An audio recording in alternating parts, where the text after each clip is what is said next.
Good morning, everybody. It is Sunday, and I know there's a lot of show that goes on today. A lot of people having their own little get-togethers. I know Atheist Experience and Unheavily Host and a whole bunch of other people have hangouts on Sunday. So I'm going to get mine out of the way early today. Just a little Agnosticism Sunday school because of some of the things that have been going on Facebook recently, but people not understanding certain concepts. So I thought this would be a perfect time for maybe a half hour or 45 minutes before Chris here has to go do his own program, to kind of explain some of the misconceptions that I see frequently, to get it out of the way, such that when people are saying certain things, I know they're parroting what they read off Wiki. I can just tell because I've read Wiki as well, they don't seem to have a fundamental understanding. And what I want to do is I wrote a blog a while back called Agnosticism in 3 Ways, and I kind of wanted to discuss that and then run it by Chris to see if he agrees with the distinction between these various ways of using this polysemous word. Also, that I'm going to dive a little bit into things like evidentialism, logic positivism, and verificationism if I have time, but I'm not too well versed on that stuff, so I don't want to go too deep into it. But anyways, Chris, morning. Morning. You had a good day, you said? You're having a great day? Yeah. Yeah, awesome. Yep, just triggering Arn, so you know. Always fun to trigger Arn, I guess, right? I love Arn, Yeah. but he does get triggered. Yeah, I had a actual date last night, even though I was online, so I'm still tasting Chardonnay, but it was so worth it, definitely. Anyway, so let me kind of screen share here. I'm going to show you what I wrote, and we're going to discuss it. Now, first, let me get out of the way what logical positivism is. Logical positivism is basically a thing from the Vienna Circle saying that nothing was really have any kind of cognitive meaning unless you could verify it, right? Something that you could logically prove, right?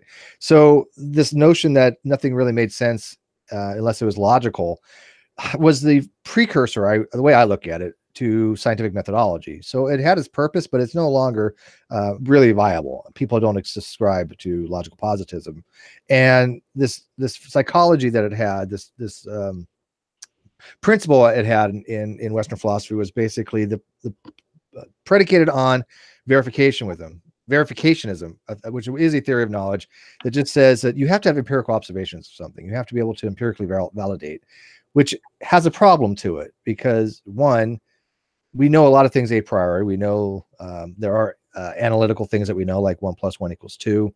These are called analytical a priori things, unless you're Kant, he calls them synthetic a priori, but whatever.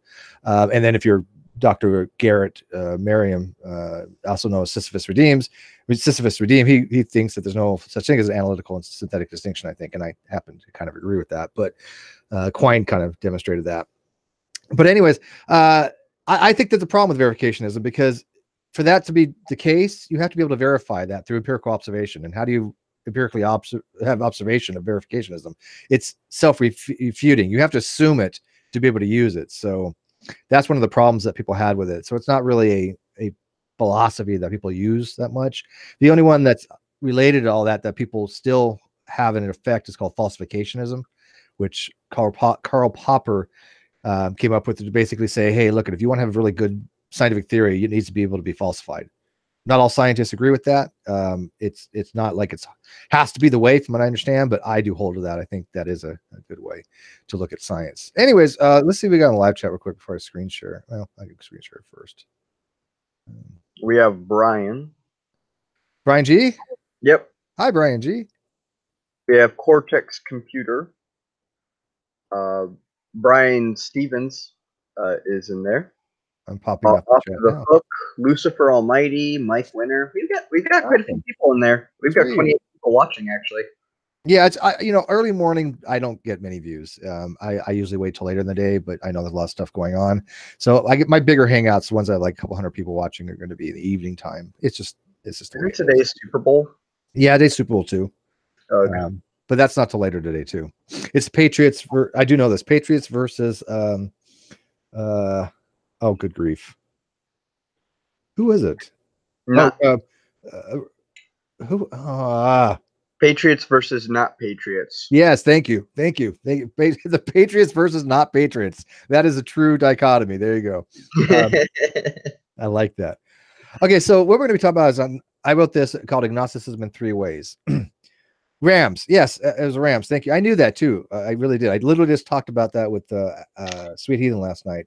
that because she's from New England, so I had no idea the Super Bowl was tomorrow. But yes, she told me that was New England Patriots and Rams. Tells you how much I know about sports. So when I hear the statement agnosticism deals with knowledge, I kind of already have this dispensation in my head that what somebody's saying is what they've learned off Wiki, because that is not what agnosticism really is. The coinage of the term agnosticism was a neologism from Thomas Huxley, and he coined it not to have a relationship to knowledge, but to the illusion of knowledge. He thought that the people of his day, which he called modern gnosis or Gnostics, didn't have the justification to say that theism is true or theism is false. He thought they were all just full of crap. He would say that you can't say you know God exists, and you can't say that you believe God exists, either one. So belief and knowledge here, he would both think would be unjustifiable. They're both part of epistemology. So he coined a term meaning the illusion of knowledge, as Robert Flint in 1903 wrote in his book Agnosticism. The root word gnosis was not to mean knowledge, but it was to mean the illusion of knowledge. Okay, so that statement, agnosticism deals with knowledge, is very, very in the loosest possible way, right? So it implies to me they don't have a full understanding. So what I want to do is kind of give you guys a more deeper understanding. I don't really get too much into this because Shannon hates this topic, but it's Sunday, Shannon. Love you. And people have their atheist shows. Why can't I talk about agnosticism on Sunday? Oh, she is here. Shannon is actually in the live chat. So hi, Shannon. Don't kill me. But hey, you know what? People have their shows on Sunday, right? Their atheist show. You got an atheist show coming up, right, Chris? I've got 3 today, actually. 3. See, so you can't bitch that atheists talk about atheists and agnostics talk about agnostic if they're going to be talking about that up front. I'm talking about it up front. So. I'm going to be on Milwaukee Atheist at 2:00 here, and then at 7 I'm on Shannon Q channel. I'm debating Jonathan Sheffield. Oh, I'm definitely watching that. And then wait, you're gonna make me watch Shannon's channel? No, I'm just kidding. I always watch it like religiously. And then after that, I have a stream on my channel. Oh, you're a busy beaver today. Today's my day off, so yeah. All right, so let's start with the 3 different ways agnosticism can really be used. I mean, there's other ones, but these are the primaries. So the first one, agnosticism in the most broad sense, was Thomas Huxley's view of a normative epistemological principle or method similar to evidentialism or even logical positivism, which was one should not believe anything that cannot be validated, observed, learned by experiment, etc., or according to Huxley, that one has no justification to claim knowledge or even belief that gods do or do not exist. It's rather archaic meaning. The thing with evidentialism is that if you subscribe to what's called Clifford's principle, which means that you should not hold a belief to be the case unless you can observe it, validate it. You have reasons. You have sufficient justification to hold that. I tend to moderate evidentialism or even non-evidentialism. I can think of ways where you can be fully justified to believe something and not do it by empiricism. And Clifford's principle deals with empiricism. I am not an empiricist. I'm borderline empiricism and rationalist. I kind of go in the middle. But the Clifford's principle says that you have to have some kind of empirical thing to this, and I don't think that's my way of looking at things. And most people, from what I understand, do reject Clifford's principle. You can subscribe to pragmatism. You can subscribe to prudentialism, which is a goal thing. Like if I want to, if I have a sickness and a doctor says, "Hey, we have this trial drug, and we don't know its efficacy, but you know it seems to be doing okay. You want to try it. You're going to die anyways," kind of thing, right?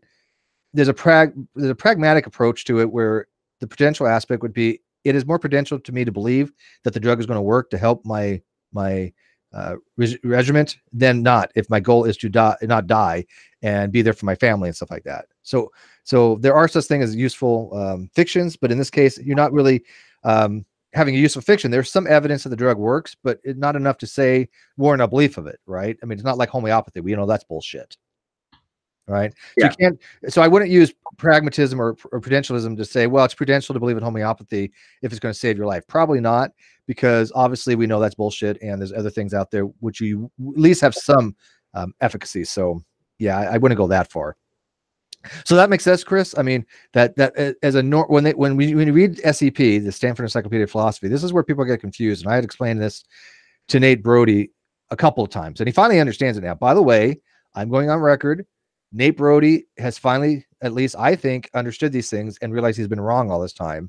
Wait, Nate understood something. Yes. After I got to give credit to Burt Poole. He was the one that kind of triggered the switch on him. Nate finally realized that all this time it was people like Silverman trying to argue for the one true definition, not us. We were trying to explain to people there's multiple definitions, because Arn and Silverman say, look, at atheism equals not theism, period. No other thing. Anybody who says otherwise is wrong, or a Christian apologist.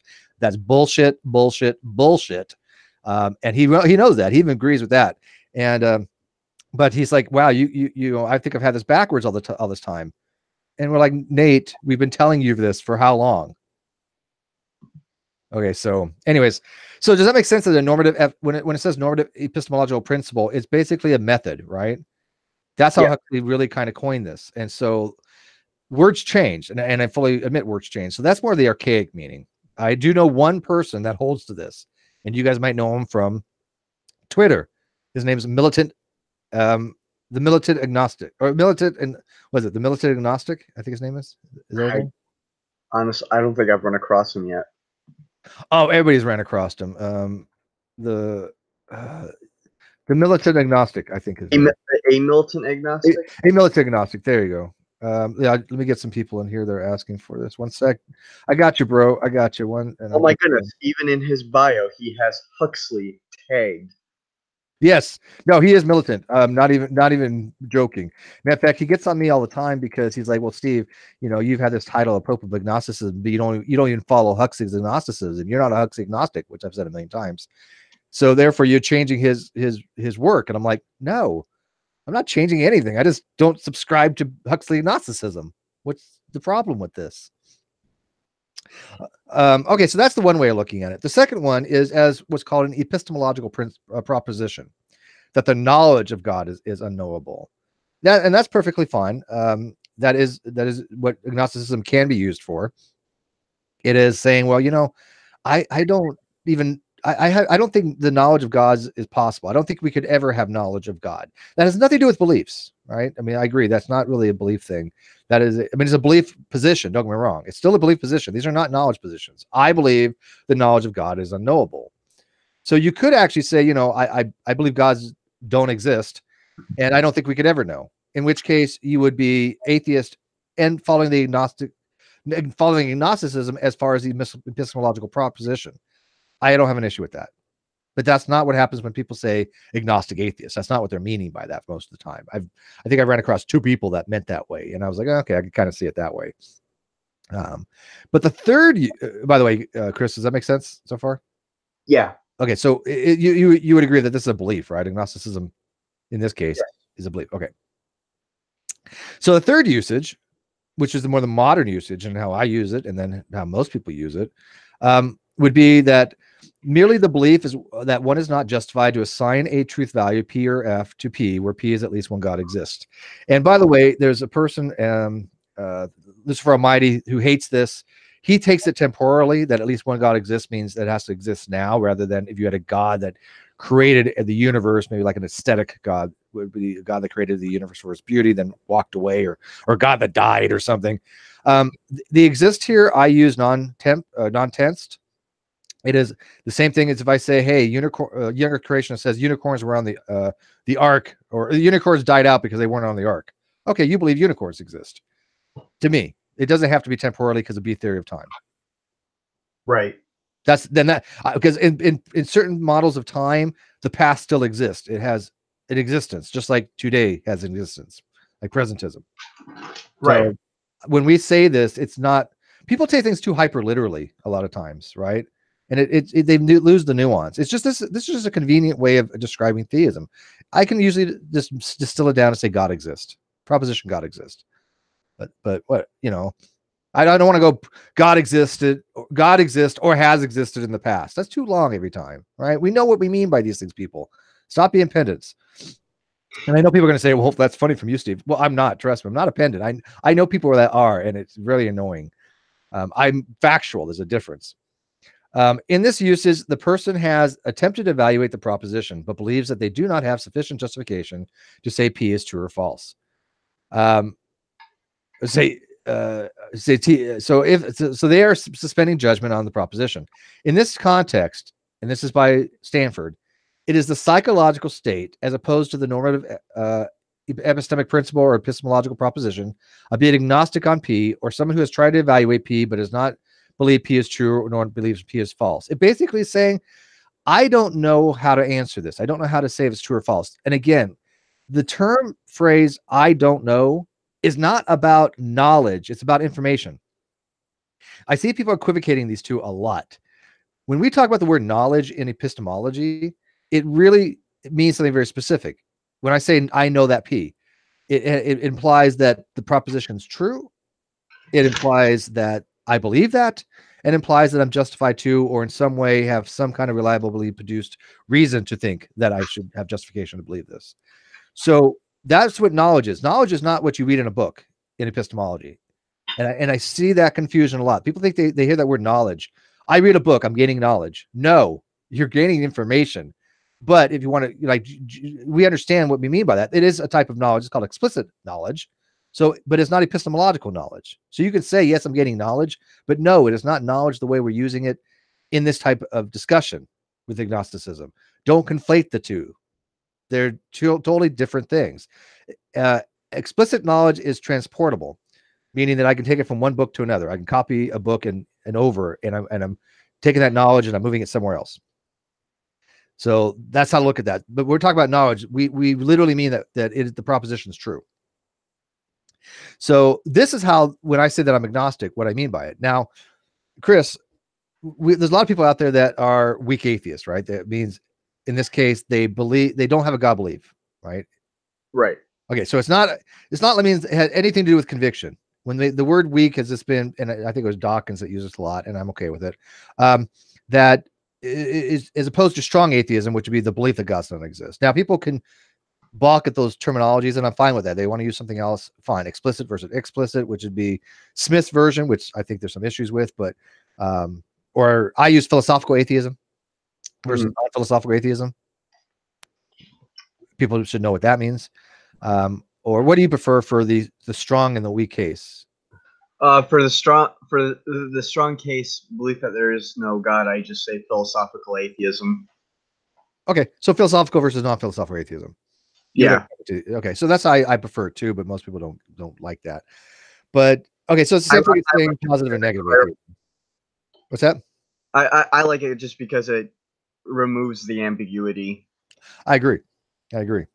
Well, and also the thing with the positive and the negative atheism, I can see why people don't like the term negative atheism, because it does seem to have a stigma with it. It does seem to have a connotation of bad, right? I get that. And the other problem I have with it is that because the atheist community of Austin uses positive atheism in a completely different way, it is very confusing, because they don't mean positive atheism as in the explicit expression of not believing in God or believing gods don't exist. They mean it to be positive as in, oh, happy, a positive outlook, a positive way of presenting it. Okay. That's not equivocation, because they're very, very upfront with that. They tell you what it means. But to the average person, when you go read the ACA, it talks about positive atheism, they're meaning to mean what I just told you, not meaning to mean strong atheism. What? No. Well, I'm okay with they do that. I mean, they're basically just they're telling people what they mean by it. I can't really take issue with that, but it is confusing. They do tell people, they're like, look, we don't mean it in the way that most people would use it, as far as taking the strong position, right? And the strong position is not conviction. It just means that you are believing something rather than not believing. Right. That's it. Still, though, that you didn't know that? Oh, I did not know that. That's how they define positive atheism, and now, oh, God, that is exactly how they define positive atheism. So, it does lend to confusion with all these things. And then you have Dawkins scale, which he just butchers the shit out of this stuff. Yeah, let's not talk about that. Dude, I have not met an epistemologist or philosopher yet that likes that scale. I have not met one. Not one. Maybe they exist, but I haven't met one. What? That scale literally pisses me off. It's just, it's bizarre the way he did that, and I don't think it even makes sense, and it confuses people because he uses strong and weak atheism in a completely different way than everybody else on the planet that reads the literature. He uses strong atheism to mean certain, like a 7 out of 7 on the Dawkins scale is that you're certain gods don't exist. And he calls that strong atheism. So when I get in a conversation, people say, well, I'm not, strong atheism is, you know, you're certain. Well, no, it's not. We're not using the Dawkins scale. No, nobody in the right mind, I think, would use the Dawkins scale in epistemology. It makes no sense to do so, I don't think, you know. So anyways, these are the differences in agnosticism. So when people talk about the topic and they say agnosticism deals about knowledge, they're already on the wrong foot. Tell them to stop doing it. Tell Jacqueline Glenn, no, that's not what it means. It means many other different things. It is a belief position. It is the belief that you are not justified to assign a truth value. Now, so these weak atheists that we're going back to, Chris, when somebody says that I'm a weak atheism and agnosticism is bullshit, do you see a problem there? Yeah, they literally just said that they are bullshit. Thank you. They literally have just said that their position is bullshit because they're in the exact same boat as any agnostic. A weak atheist is an agnostic. It's just different terms. It's just different. It's just semantics at that point. They're just labels. I'm a weak atheist in that regard. I just reject that definition of atheism because I don't think it should be defined that way in my schema. But if somebody else does, that's fine, right? But I am a weak atheist in their schema. I just reject that schema, so I'm not a weak atheist. Just like they're not agnostic because they reject my schema. So when somebody says, well, Steve, you know, you just admitted you're an atheist because under my definitions, you're an atheist. Well, so what? I mean, I can say that my definition means that atheist means that you're a four-legged creature that that has a tail and barks. And that you eat babies. Yeah, and it's okay. So in that case, I'm a four-legged creature that, under your schema, that eats what is it? Beefies? I don't even remember now. Yeah, but I mean, these are just semantic word games at that point, right? I mean, if you assign atheism to mean dog, then yes, I'm a dog under your schema. So what? I reject that, right? Just like I reject weak atheism's definitions.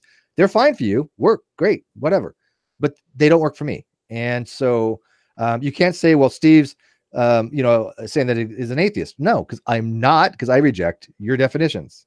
Just like I would if you said atheism is a dog. Sure, I would be a dog under your definition, but I reject that. I don't know why it's so complicated for people, Chris. I really don't. I deal with these people every single day, and yet they still can't get such simple concepts. Yeah. Grace Hartley asked, what the fuck is weak atheism?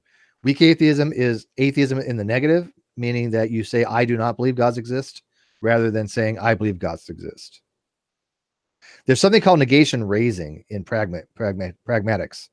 Pragmatics deals with speech act theory, which I'm going to be going to talk to Dr. Jones on the 17th of February. So this month, we're going to be talking about speech act theory. And one of the things that I'm going to be bringing up is negation raising. And negation raising is an apparent phenomenon where if somebody says, like, for example, if I say, hey, you ask me when, you know, let's see here, are you going to the party? And I say, hey, Chris, I don't think so. The negation raising is the phenomenon you thinking that I'm saying that I think that I won't go, right? Because I'm just saying I don't think so. I do not think so. The negation raising raises it to a negation of I think that I'm not going. Because that's right. You're thinking in your head, right? You're raising it from a position of do not this, or am not this, or something like that to a negative, right? So if I say I do not believe in gods, a negation raising would be I believe gods do not exist. But that's not logical. That's only found in pragmatics. Right. Okay. So does that answer your question in the live chat? Cloud of Time. Weak atheism is lacking belief. Strong atheism is the assertion that the proposition God exists is not true. Exactly. Yeah, exactly. Cloud of Time. So if the weak atheist says, you know, I don't believe in God, and agnostic says they don't believe in God, they're logically the same position, but there are epistemic differences. So let's see here, because I mean, I reject the whole schema that they have. When you say that weak atheism But to me, when you say that atheism equals non-theism, like Arn will say, he'll say atheism is non-theism, period, without question. Well, that's wrong. But if you do that, there's an entailment there, and I can logically prove that if you do that, then anything that is not an atheist is, anything that's not theist is an atheist. My computer is a atheist under that schema. You cannot get around that. It is unequivocally logically the case. You can't even say, well, I'm only talking about people. I'm only talking about psychological states. You can't even do that because the logic will tell you, if you're going to make that a semantic argument, then it's the same thing as saying, well, atheism equals dog. Therefore, theism is equal to dog. So anybody that's not a dog is an atheist. In which case, I'm not a dog. Therefore, I'm an atheist. So these are logical necessities that follow from the fact that when you say things like atheism equals non-theism, you're saying that literally rocks are atheism, or rocks are atheist in that regard. It is a logical consequence. You cannot get around that. I've talked to many logicians on this. They all agree it's a fundamental thing in logic. Now I have the actual proof here if you want to see it. You want to see the actual proof? Sure. All right. So people can walk through this. And I know you don't have too much time, and unless anybody wants to come in, I mean, I don't want to keep this open too long. Okay, so this is my Twitter. So can you read this? I know it's kind of small. Yeah, P equals God exists. KP. No, not that one. This one. Oh, okay. And then can you guys in the outside chat read that? Is it big enough? It kind of should be. Okay. And by the way, when you pop out the chat, look how much bigger it is. Oh wow. Yeah, and so you don't have to like slow it down. I hate using slow mode, but look how much bigger that is to read for me on my other monitor, right? I don't have to take it from the video. You just pop it out. Highly suggest doing that. That's very nice. And yeah, I do believe calling rocks and babies atheists is inane. I know there are other people on YouTube that advocate that position because they at least they recognize that it is because of this logical necessity. They'll tell you rocks are atheists because atheism equals non-theism, and logically they are correct. It would follow, but this is one of the reasons why I think it's ridiculous to say atheism is non-theism. It's bullshit. All right, so here's my first premise, and again, if you think this is wrong, by all means come at me, because I have not met an expert in logic that thought so yet. I reject, by the way, it is wrong on number 4. I reject 4. But if you think this is true, then you're screwed on it because you think rocks are atheist. And this is, I think, what had convinced Jim Majors that it is silly, and he's no longer a rock atheist. Okay. All right. So here you start off. A or not A, using the law of excluded middle. So basically, it's making a dichotomy, right? You're either theist or not theist. Would you agree? Yep. All right. And as I go along here in the live chat, tell me if you reject any of these propositions. I can tell you right now, this is a logically valid argument. If you wanted to attack the logic, be my guest, but probably don't waste my time with it because there's no possible way you can say it's not logical. It's definitely a logically valid argument. Sometimes real quick, sometimes there is, I do want to have a discussion about pantheism. Sure. I don't think if it's theism, but I don't put it under atheism myself. You put it under atheism? Yeah, I put but there's different types of pantheism. There's like 4 that I've read about. So I actually consider its own set.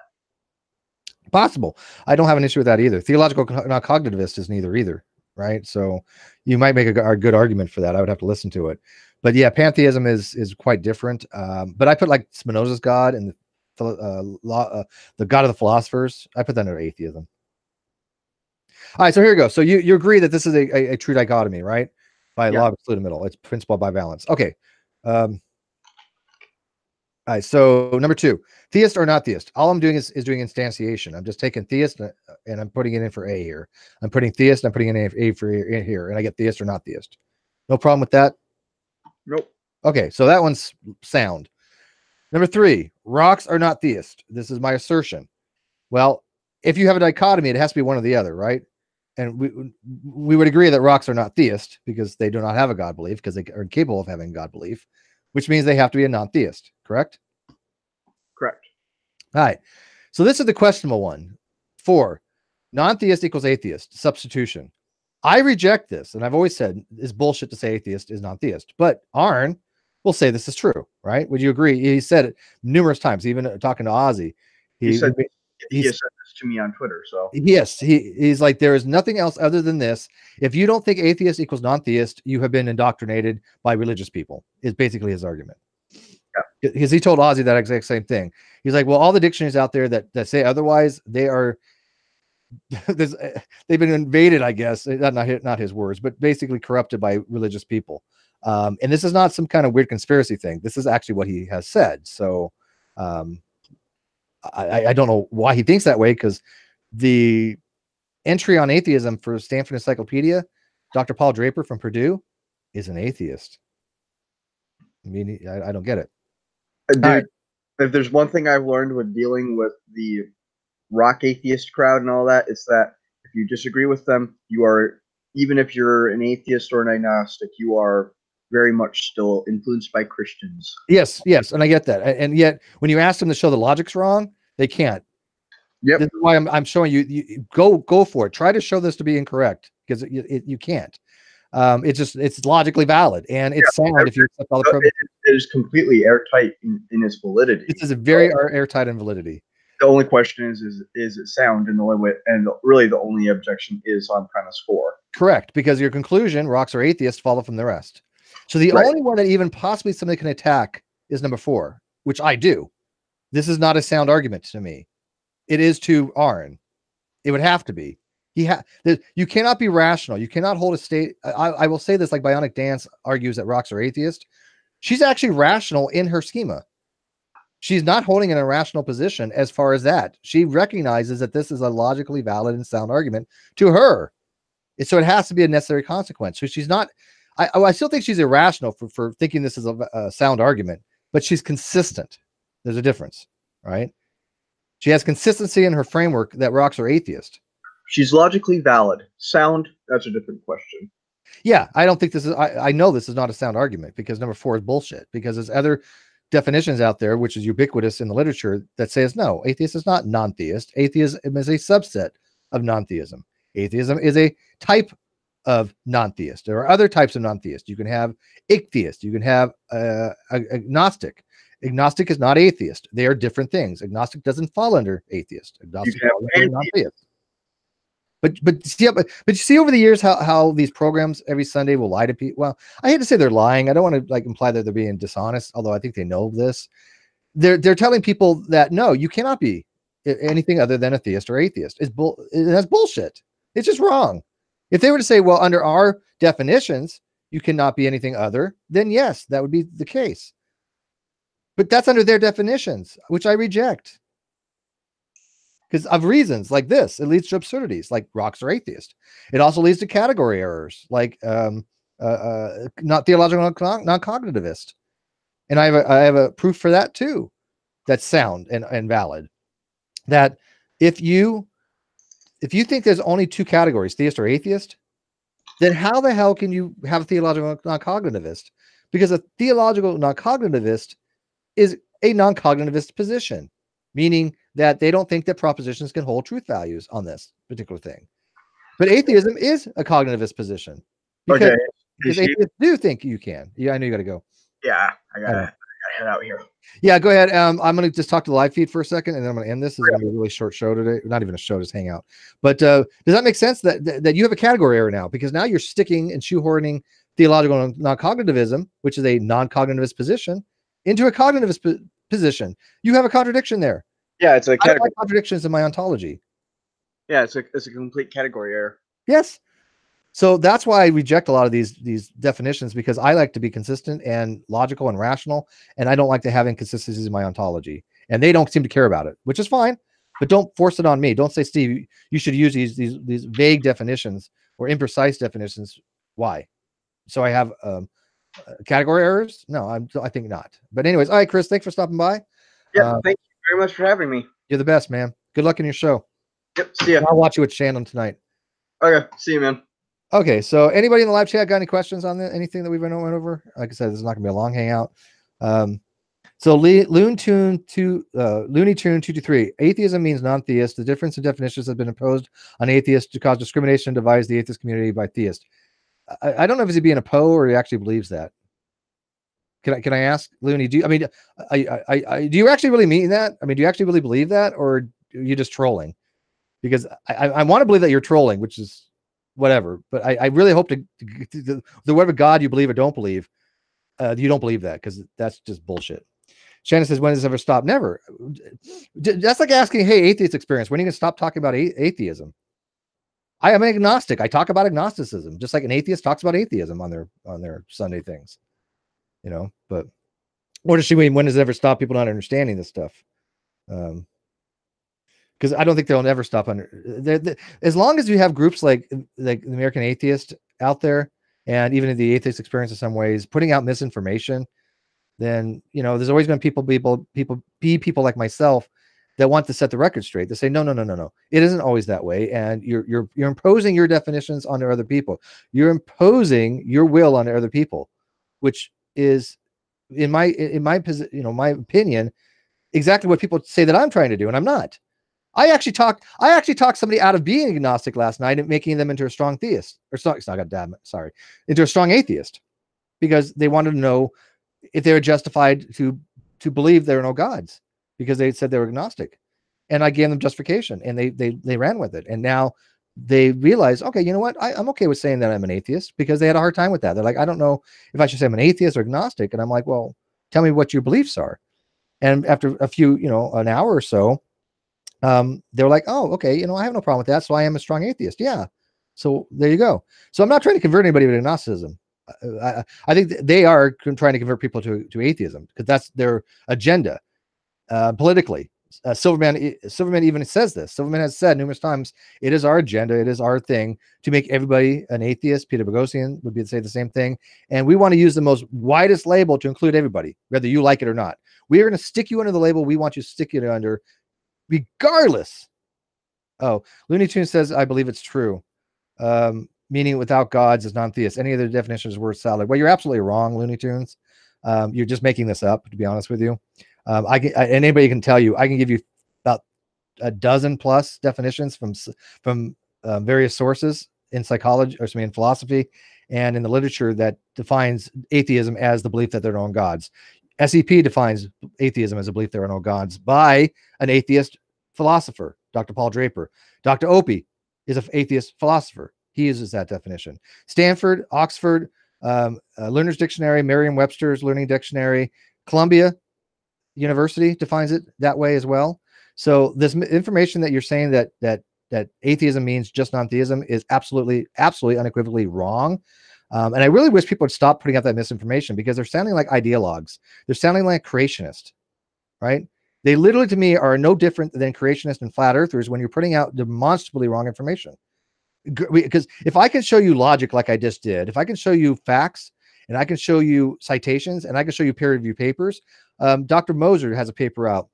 The very first thing he says is, okay, let's start with the most basic understanding of atheism, which is God does not exist. Okay, so even in the literature, it is the position that God does not exist. Now, you don't have to accept that. I don't care. That's not ever been my argument. But when you tell people that atheism must be non-theism, you're absolutely, from the get-go, wrong. There's not even an argument to be had about that. You're just wrong. Because if I can find one defeater, that means that clearly you have a misconception, and you've been told things and you believe them rather than doing your own due diligence. And you are just in the same mindset as any creationist who wants to quote creation.com or Answers in Genesis. You are literally in the same exact mindset of a creationist at that point. And if you don't believe me, I can show you these things if you wish. I can show you these definitions. They're out there. Go look. If you want to read a paper correctly, 9 times out of 10, and I would say even more than that, I would even go high as about 99% of them. Basically, I know 4 papers or 4 people that use it differently. Flew in 1972, Smith 1974, Bullivant 2017, and Martin, which I think was 2010. Other than that, every other paper you read uses atheism as the belief that gods don't exist. So don't say that atheism is merely non-belief. That is ridiculous. It's non-belief to you. It's not anywhere. It's not mandatory. It's not necessity. It's not a logical thing. These are just semantic things, how words can be defined. These words are polysemous. There's no one specific definition. Words have usages, as Dillahunty and Dr. Jones would say. Words don't have meanings. They have usages. And by the way, Matt Dillahunty the other day had a video on his channel It was part of his Patreon project. It was really good, actually. And I agree with him. I go watch it. He was talking about the logic behind some of this stuff, and his logic's spot on. He knows logic. He's a very well-versed man. But so he mentioned the word agnosticism, and people were like, "Oh, Steve's going to get triggered." I'm like, "No, what he said is right." I can't. So you got to realize there's a lot of nuance to these things. There's a lot of information on these things, and Matt has a misconceptions about what I believe, but his logic is sound. It's valid. He understands logic, and I can't fault him on that. At least classical logic. But go watch Matt Dillon's stuff. He has really good videos. I'm a huge fan of Matt, actually. So, which is a shame that he has such misconceptions about me. Although I know a few people that know him in real life, and they're trying to explain to him. They think that Dillahunty has misconceptions. Stan says, "Do I find it touch hypocritical that you banned Nate on the same topic, and then got upset when Dillahunty banned you?" No, I did not ban Nate for that. I banned Nate for 5 hours for other reasons, because he was being a contrarian. Nate is actually a Patreon of mine, Stan. Nate is actually a friend of mine. I call him all the time on the phone, and we talk about law and other things. He's actually a Patreon on this channel. He was banned for like 5 hours from the Great Debate community. Big fucking deal. He got over it. Okay.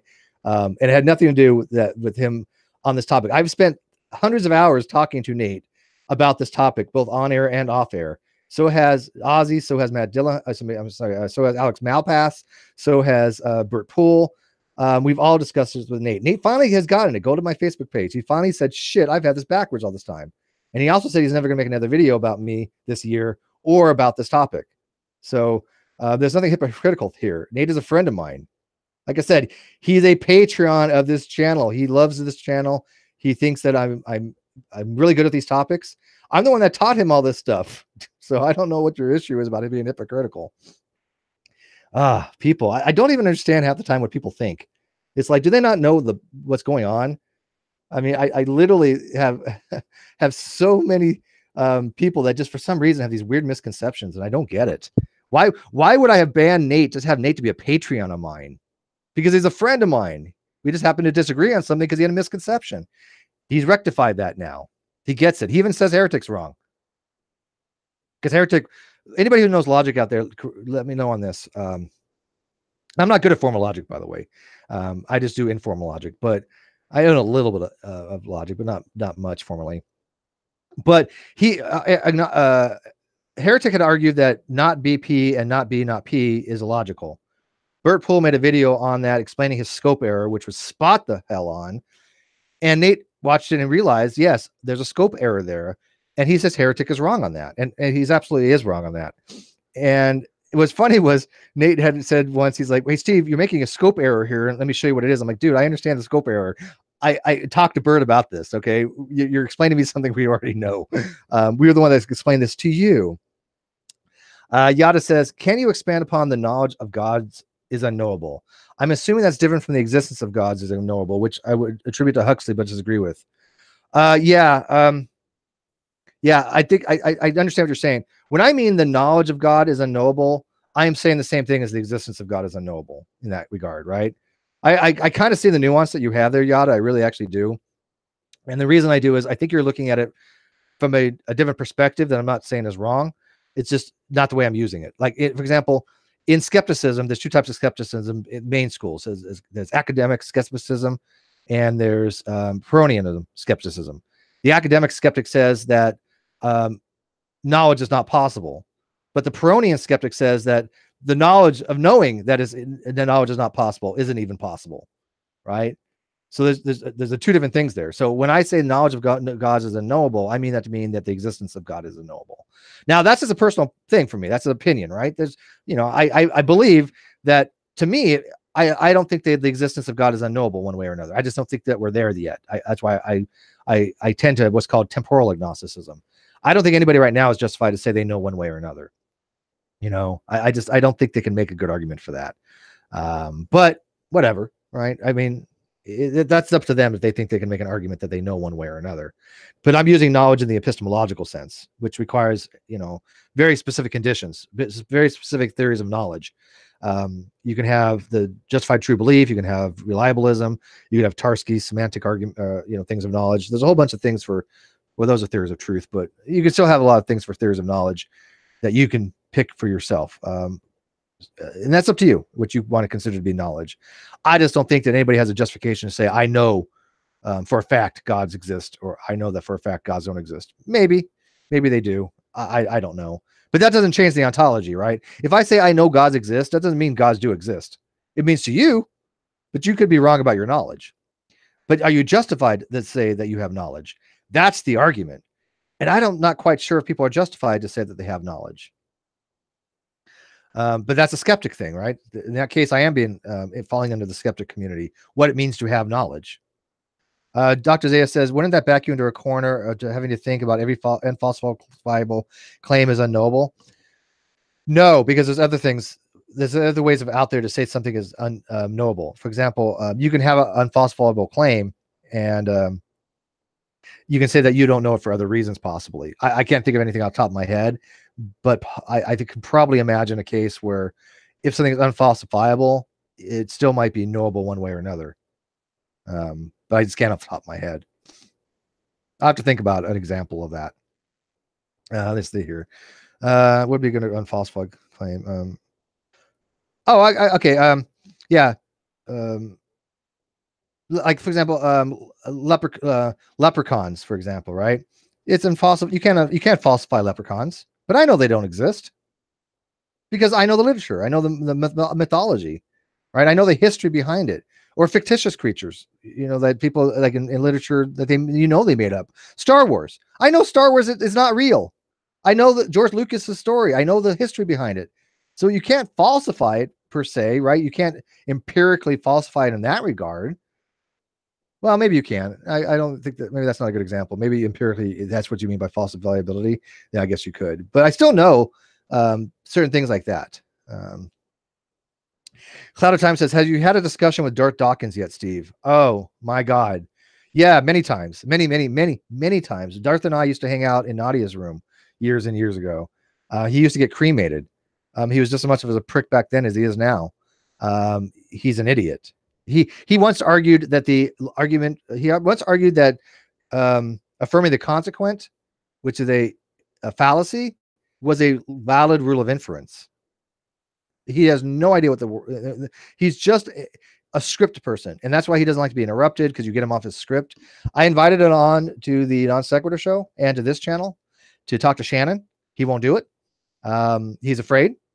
He knows he'll get creamed. He won't, even talk to Jack Ainstruck anymore, I don't think.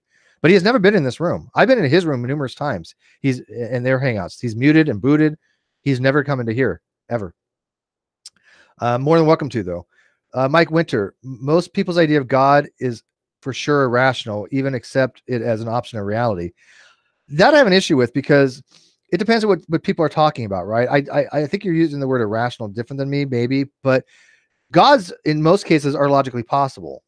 Okay, unless you're talking about like Anselm's God, which is like the omni God, where you have omnibenevolence, omnipresent, and omniscient, then I think, well, it's omnibenevolent, omnipotent, and omnipresent, and then you can add omniscient if you need to.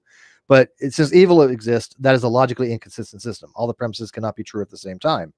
So that would be an irrational God, yes.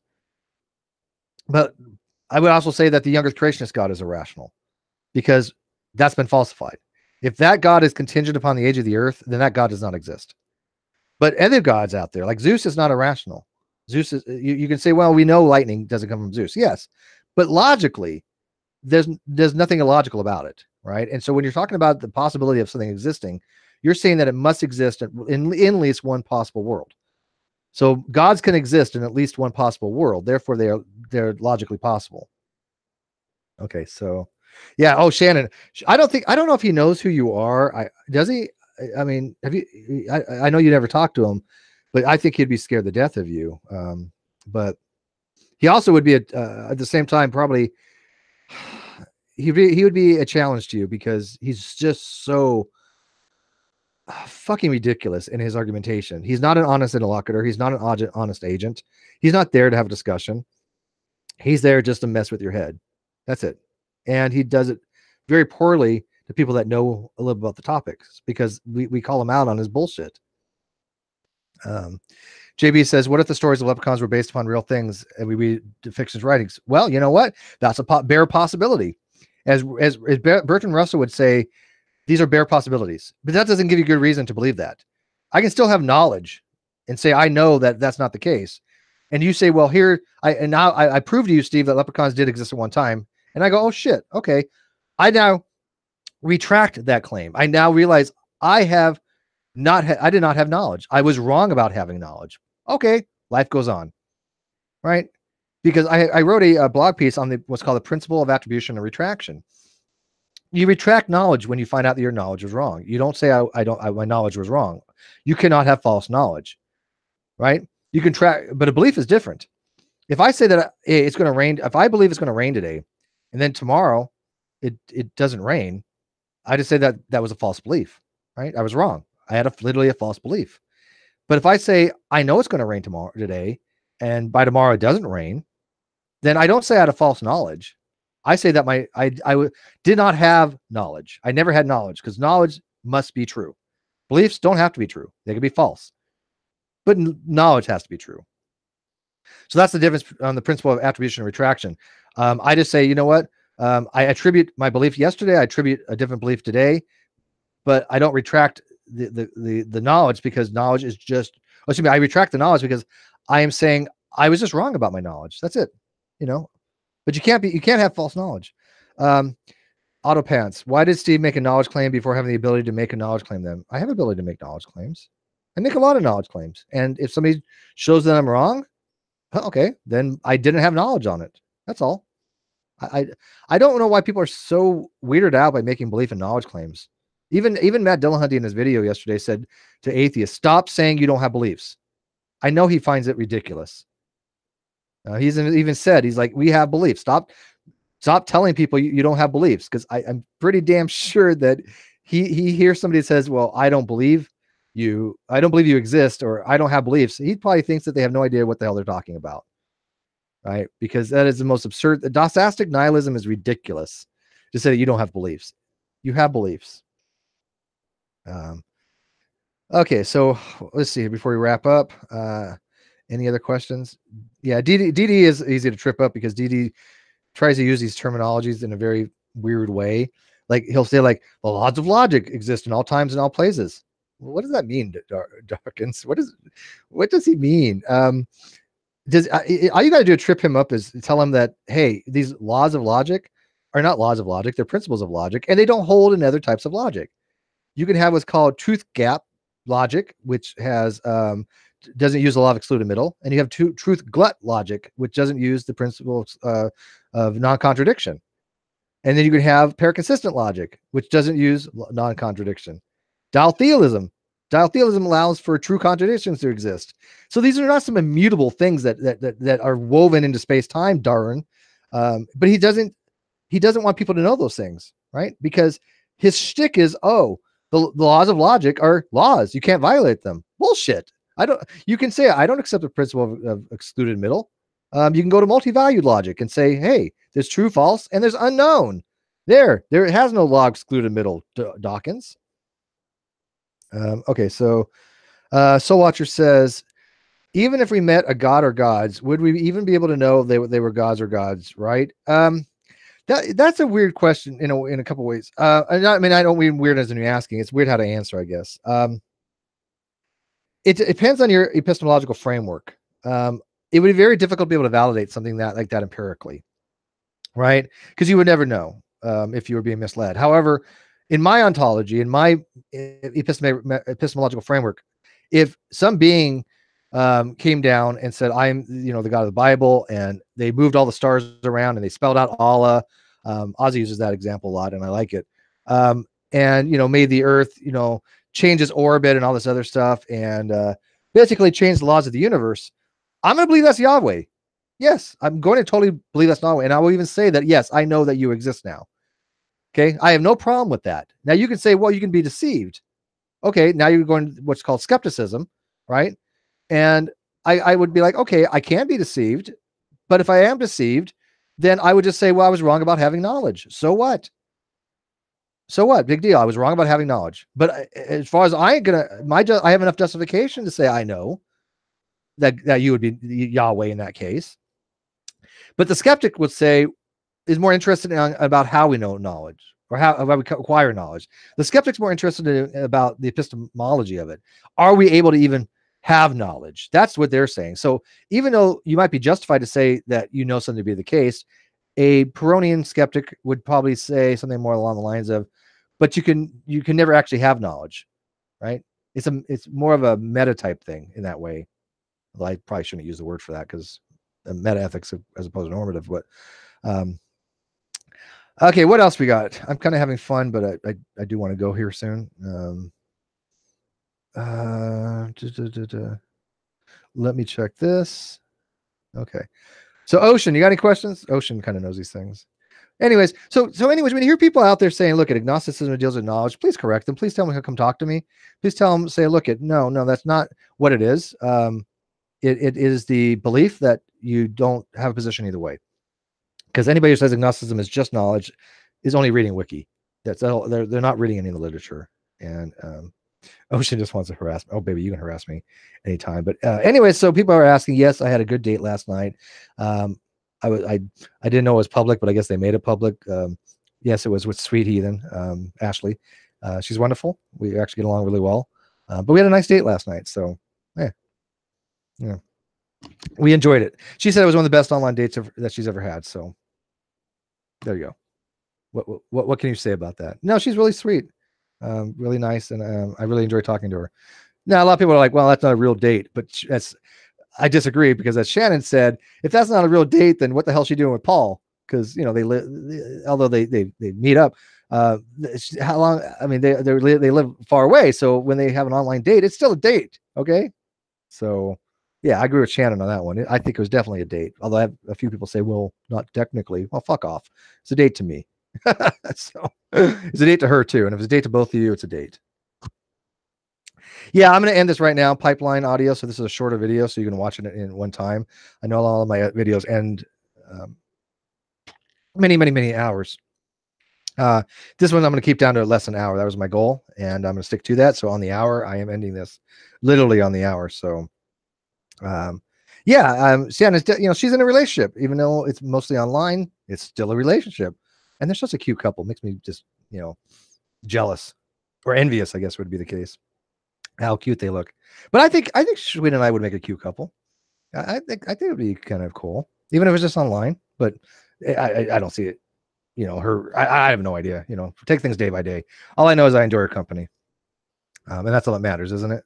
If something makes you happy. All right. So, and yes, she is very sweet. And anybody talks shit about her, I will definitely end them. So, let's see here, Smitty. It also sucks that Steve didn't answer my question about whether lesser spirits than gods are more likely than less than gods. I don't think so. I don't believe. I don't believe ghosts exist as far as like dead people, dude. Like if there's something out there that people are communicating with or having experiences with it, or whether it's from like a Ouija board or DMT, I don't believe that they're dead people. Okay, so well, if you're in a romantic relationship, I think sexual attraction might have. Well, yeah, clearly, yeah. I mean, it helps. I mean, it doesn't have to be, but it helps. She's Sweet's in good shape. She's definitely got it going on. No qualms there. But let's see, we got 2 minutes. Like I said, I'm ending this right in the hour, and it started streaming 58 minutes ago. So you got two minutes, and then go watch the other stuff today. But anyways, thanks for watching this, guys. I do appreciate it. I know I talk a lot about agnosticism, but I'm agnostic, so what do you expect? But next hangout we'll be talking about I would be completely different stuff, like we usually do. Smitty, yeah, she's a mod for a non sequitur show. So she loves non sequitur shows. She thinks it could be more bigger than Drunken Peasants and other shows. So she's a huge fan of the show, and we appreciate that. We love our oh yeah, I know Smitty knows her. I really didn't recognize. I didn't think about it, Smitty. I'm sorry. I was like, I just saw Sweet Heathen as in question mark. I was like, who's that? Sorry. I didn't know you guys were internet dating kind of. Well, we just had a first date last night. That's all. That's not dating yet. That's just we had a first date. We've been talking about it for a while, and she wants me to fly up there to Boston. Eventually I might, only if it's not minus 20 degrees. I told her, no, I told her, I don't care, how fine you are. I'm not flying into weather, at minus 40-degree chill factor. It's not going to happen, period. So, yeah, but, anyways, 1 minute left to go. You guys going to blow up when you have JF, Greppy, yeah, from Stormfront. Yeah, I know. And also we have Lawrence Krauss on this month too. So we got a lot of controversial shit going on. I understand that, but Lawrence Krauss is coming on to talk about the science, and JF is going to be supposedly not talking about race realism. But the problem is I don't see how he can't. I don't know. But yeah, we have a lot of controversial shit coming up, which is fine. That's what we do. We're not averse to controversy. I wouldn't have a channel if people agreed with me. I wouldn't. When people say you can't disagree with Steve or block you, it says bullshit. Half the people don't agree with me on shit. That's what makes it great. I want people to disagree because that makes it interesting. But I would like them to agree on things that are factual. Okay? Because facts are facts. And if you don't agree, you need to demonstrate that they're not a fact. And I don't see people doing that. So anyways, that's all I got to say on it. I put the link to my blog in the video description. Send people to it if they don't understand agnosticism. If you hear them saying Gnosticism is knowledge, tell them to talk to the Pope of Agnosticism. Peace.